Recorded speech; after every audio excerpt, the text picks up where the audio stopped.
আমি food blogger Saima আজকে আপনাদের জন্য নতুন একটি ফুড নিয়ে আসলাম। সেটা হলো ডেজার্টের রেসিপি। ঈদের দিনে তো আমরা বিভিন্ন রকমের ডেজার্ট আইটেম করে খাই, তাই না? কিন্তু আজকে আপনাদের কাছে অল্প সময় অল্প উপকরণ দিয়ে বানিয়ে দেখাবো শাহী টুকরা। তো আসসালামু আলাইকুম এভরিওয়ান, কেমন আছেন? আশা করি সবাই ভালো আছেন। তো কথা না বাড়ে চলেন আজকে আমি এই শাহী টুকরা কিভাবে বানাইছি সবাই ফুল ভিডিওটা দেখবেন। তো এই শাহী টুকরা বানানোর জন্য আমি 3টা নিয়েছি ব্রেড। এখানে বড় সাইজের কিন্তু আমি ব্রেড নিয়েছি, আর আমার ব্রেডটা কিন্তু তেমন সোজা না, তাই আমার ব্রেডগুলো একটু তেরা বেঁকা আছে। তো এই ব্রেডের মাঝখানে আমি একটা ছুরির সাহায্যে দেখেন কেটে নিচ্ছি লম্বা করে। তো কেটে নেওয়া হয়ে গেল। এখন আমি বানাবো হলো মালাই। দুধটা একটু গোটা গোটা লাগতেছে, কারণ আছে দুধটা ছিল ফ্রিজে, মানে আমি অনেকক্ষণ আগেই কিন্তু ফ্রিজ থেকে বার করে পানিতে ভিজে রাখছিলাম। তো তেমনভাবে মানে ফুলভাবে এটা কমপ্লিট হয়নি। তো ভাবলাম যে এটা যখন চুলাতে দিয়ে জাল করব তখন ফুলভাবে কমপ্লিট হবে। তো দুধটা যখন দিলাম, দেওয়ার পরে দেখেন কিছুক্ষণ জাল করার পরে সুন্দরভাবে উতলে উঠছে। তারপরে এখানে দিয়েছি আমি চিনি স্বাদ অনুযায়ী। তারপরে এখানে দিয়েছি 2 চামচের মতন কর্নফ্লাওয়ার।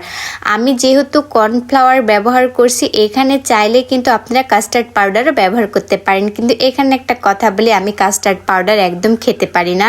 তো আপনারা চাইলে কাস্টার্ডও ব্যবহার করতে পারেন। তো কর্নফ্লাওয়ার দেওয়ার পরে খুব সুন্দর করে দেখেন মালাইটা হয়ে গেল। তো তারপরে আরেকটা আমি নিয়েছি পাতিল, সেই পাতিলে দিয়েছি আমি পানি, যেহেতু আমি এখানে শিরা বানাবো সেই জন্য। তো পানি দেওয়ার পরে আমি দিয়েছি এখানে চিনি দেওয়ার পরে কিছুক্ষণ জাল করার পরে দেখি আমার পারফেক্টভাবে শিরাটা হয়ে গেছে। তো এখন আমি এই শিরাটা নামিয়ে ঠান্ডা করতে দেব।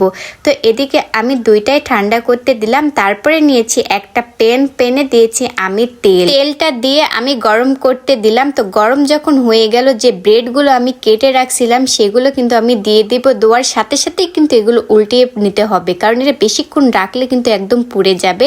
তো দেখেন আমি কিন্তু দেওয়ার সাথে সাথেই কিন্তু এটা একদম ভেজে নিচ্ছি। তো একদম বাদামি কালার করে ভেজে নেব। যখন বাদামি কালার হয়ে গেল তখন আমি এই 3টা ব্রেডই উঠে নেব। এইভাবে কিন্তু আমি সবগুলো ব্রেড ভেজে নিয়েছি। তো তারপরে এখন যে আমি শিরা বানিয়েছিলাম সেই শিরাতে একটা করে ব্রেড দিব। দেওয়ার পরে এখন সুন্দর করে ভিজিয়ে আমি একটা প্লেটে রাখবো।